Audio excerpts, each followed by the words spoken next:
So today we're going to talk about the New York Redbulls in the moving forward series, and there is no doubt that this has to be the most gut-punching year if you are a New York Red Bulls supporter, considering not only the fact that they suffer once again a traditional Red Bulls season where they made it to the playoffs, only to suffer a That's So Metro kind of moment in the playoffs, but to see their biggest rival, NYCFC, winning their first MLS Cup and only do it in their fifth year of existence, whereas they have been trying to get that for the past 26 years and still remains as one of the few MLS teams that came into the league in the first season to yet to win an MLS Cup. I mean, yeah,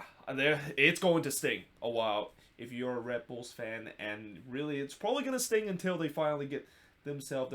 their first MLS Cup, because as much as I know their argument will still say, well, they still won more supporter shield than NYCFC. Well, at the end of the day, that might be true, but yeah, it's pretty clear that if you want to compare Supporters Shield and MLS Cup and which one is the more important trophy and which one people will remember, it's definitely going to be MLS Cup. And again, I have a feeling when we have the New York Derby next season, NYCFC, make sure they're going to have a tifo about it there, and they're going to really rub it in terms of these Red Bulls players and also these Red Bulls fans. But in terms of this season itself, they finished with 13-9-12 record and finished with 48 points. They scored 39 goals this season, which not only is the fewest of any team that made it to the playoffs, but it was one of the fewest in the Eastern Conference. Like, this team had a lot of problem in terms of putting the ball into the back of the net. But they did make it to the playoffs, a lot to do with their defense, as they actually had the best defense in the Eastern Conference alongside with Nashville SC, with them only conceding 33 goals. In fact, I think that's also the best defensive record in the league too, because I don't think any Western Conference team have conceded that few amount of goal, and they have a goal differential of +6. As I mentioned, they finished 7th in the Eastern Conference, but they were eliminated in the first round by the Philadelphia Union. Top goal scored for this team, well, for a team that had problem in terms of scoring goals, it's not a big surprise that nobody on this team actually hit double-digit mark, though there were some players that actually did hit more than 5 goals. One of them is Patrick Klimala with 8 goals, and I thought he definitely was one of the bright side for this Red Bulls team of him signing in the offseason, and a guy that, I would also say he's kind of underrated too, because not a lot of people mention the fact that he's a decent goal scorer, and he did take time to get things going, but once he does get going, man, he can be a very fun player to watch. And this same goes with Fabio. I mean, Fabio was really light up early in the season, especially on the assist chart. Like, at one point he was leading the league in terms of being the top assist leader, but he finished with 7 goals this season, followed by Cáceres Jr. with 6 goals, Caden Clark with 4 goals, and Omar Fernandez with 3 goals. Top assist leader, unsurprisingly, it's Fabio with 7 assists, alongside with Patrick Klimala with 7 assists. Then we got Caden Clark with 5 assists, Cáceres Jr. with 4 assists, and then the recently departed Sean Davis with 4 assists to round off the top 5 in terms of the top assist leader. So what went right for this Red Bulls team? Well, they kept the playoff streak alive. I mean, there was definitely a huge jeopardy that this might be finally the season that the Red Bulls would miss the playoffs for the first time in 12 seasons, but that streak is still alive. I mean, they literally kept it alive on decision day by getting a 1-1 draw against Nashville SC to sneak in to the playoffs. I mean, I will say that, yes, even though they were barely made it to the playoffs, I think they deserve it. Consider the second thing that went right for them is that they had an incredible end of season run. Like, this team, I remember back in September, I thought they were done. Like, where they were in the standings and how much they were away from being above the red line, I didn't think they had any shot of making the playoffs, and I thought this was finally kind of almost like a very Sporting KC kind of season where, the reason why I use Sporting KC as an example is they had their long playoff streak came to an end just a couple of years ago, and it feels like the Red Bulls are suffering that now, and if it wasn't for that incredible end of season run where it kind of all started when they were able to get an impressive 1-1 draw against NYCFC, and they just kind of kept going with the momentum after that. Yeah, they were able to get themselves not only above the red line, but actually was in a very good spot as we head into the final couple of weeks and heading into decision day. And speaking of NYCFC, I mean, I know, again, NYCFC is going to definitely rub rub it in the Red Bulls in terms of them winning an MLS Cup before them, but at least the Red Bulls can maybe have a consolation to say they did not lose to NYCFC in the regular season, and technically in the regular season, New York is still red because of the way that NYCFC haven't won a game against the Red Bulls in a New York derby since 2020. So at least the Red Bulls have that going in hand. I don't know if that will make them feel better, considering again it's pretty clear that NYCFC is going to do something great when they play against the Red Bulls for the very first time, especially if that is going to be happening at Yankee Stadium. So what went wrong for this Red Bulls team besides seeing their hated rival winning their first MLS Cup? Scoring was a real problem. As I mentioned, 39 goals was by far the fewest, and there is no doubt that if there is one team that, if you're a neutral and you watch Red Bulls game, and, I obviously have watched a lot of Red Bulls game because, I try to keep track of every single game in MLS, but one thing that strikes me when I watch a Red Bulls game is that they tend to not be entertaining at all. And, I know, entertainment factor is something that a neutral would always like to see, and that, I think goal scoring is one of the things that always make neutrals very happy, because when there's a game that ends up like 3-2 or 3-3, then it can be incredible. But I can understand why some neutral might be a little bit frustrated, or they might not tend to watch a Red Bulls game, because the Red Bulls play a style where they're kind of a bend but don't break kind of team. A team that, they don't score a lot of goals, but because of their good defensive structure, they're able to prevent goal and somehow maybe win like 1-0 or 2-1 at time. But still, that being said, the scoring was really still a big issue, and especially during that miserable run, which that's the second thing that went wrong for them, is that miserable July and August run. Like, they went at one point only getting one win in their 11 games, and when you win 1/3 of the season with only winning once, not a lot of teams make it to the playoffs. And this, of course, just also shows you how it's incredible, the fact that they still were able to make the playoffs despite they had that miserable run, where not only the fact that scoring was a problem, but also the fact that they weren't able to keep the ball from keep on getting score on. I mean, they weren't getting blowout in some of those games, but again, mainly it's just the scoring wasn't just there. And we all know that you have to score if you want to get a win, and when you don't score, it's pretty impossible to try to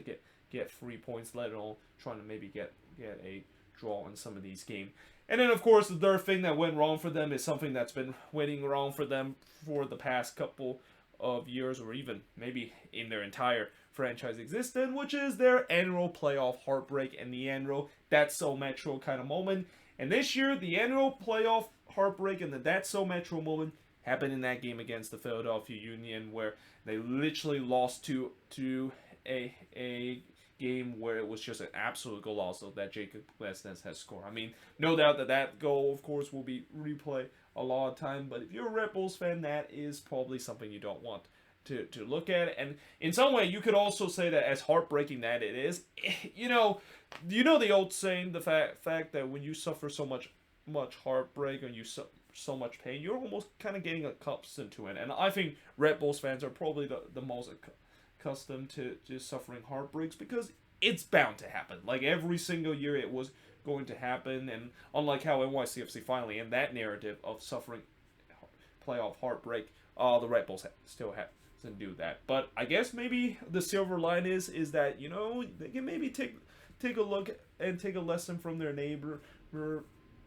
in close proximity, that maybe eventually the narrative is going to finally end, and that the Red Bulls might finally one day win their first ever MLS Cup in their franchise history, because narratives eventually is going to have to come to an end. But again, it's this year, it's another annual playoff heartbreak, and another very Red Bulls and very Metro way for them to getting themselves knocked out in the playoffs. So moving forward for this Red Bulls team, well,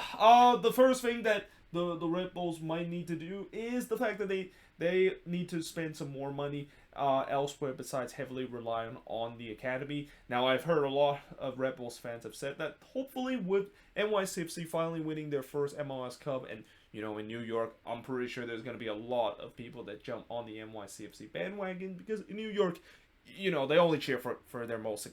successful team. Like if you're not successful, then yeah, good luck in terms of trying to get people interested, especially Red Bulls game. You have seen so many empty seats in some of these games, and the fact that yeah,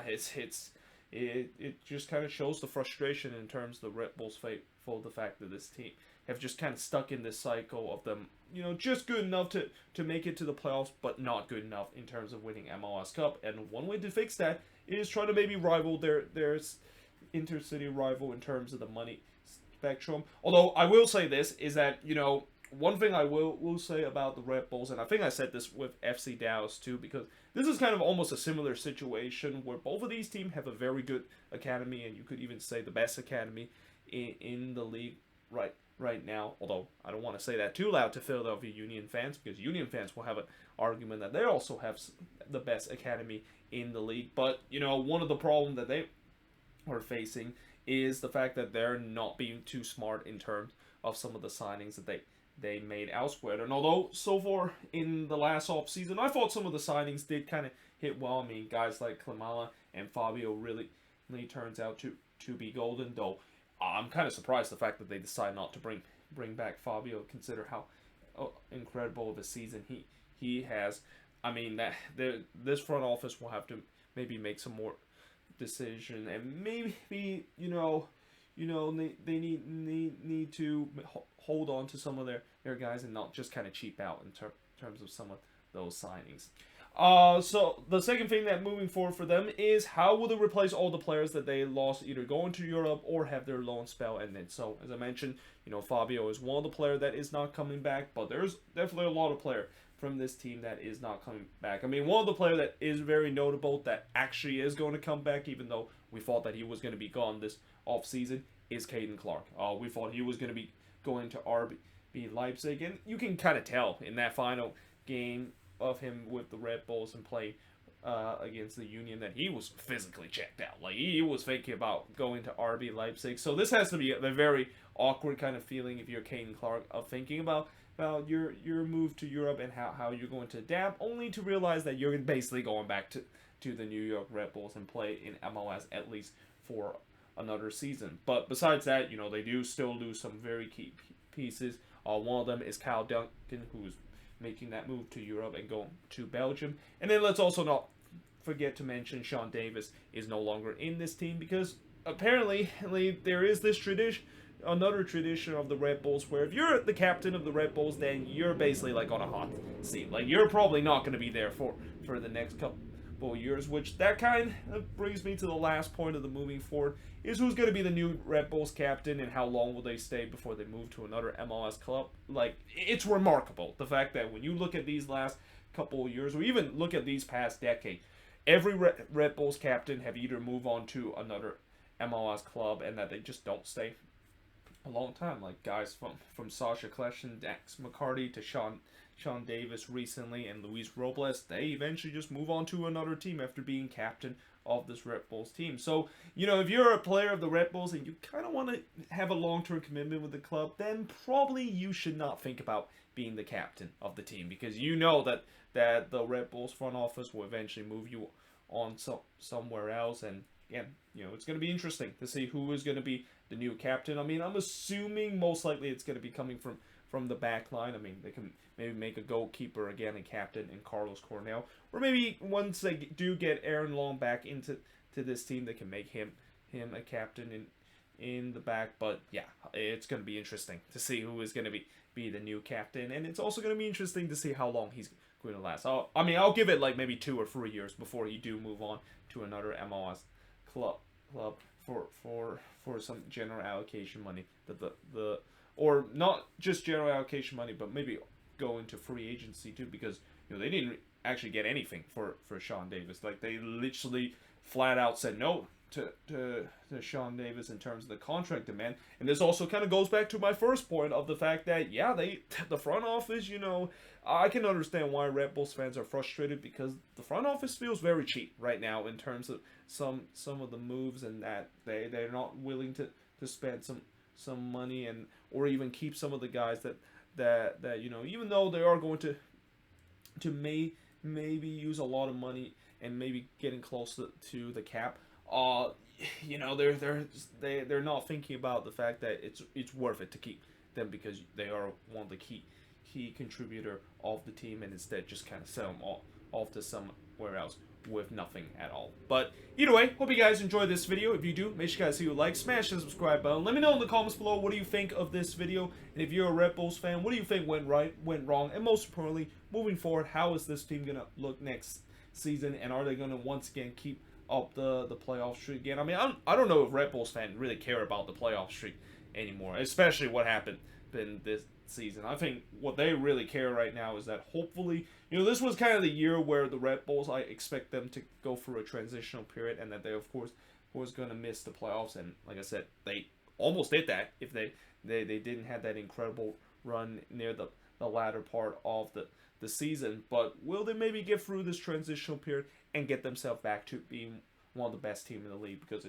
you gotta remember, this team a couple of years ago, they were Supporter Shield winner. Like, this team just back in 2018, they were literally one game away from making their second MLS Cup in franchise history. So we know this is a good team, but let's see if they can get themselves back to that level in the future, and definitely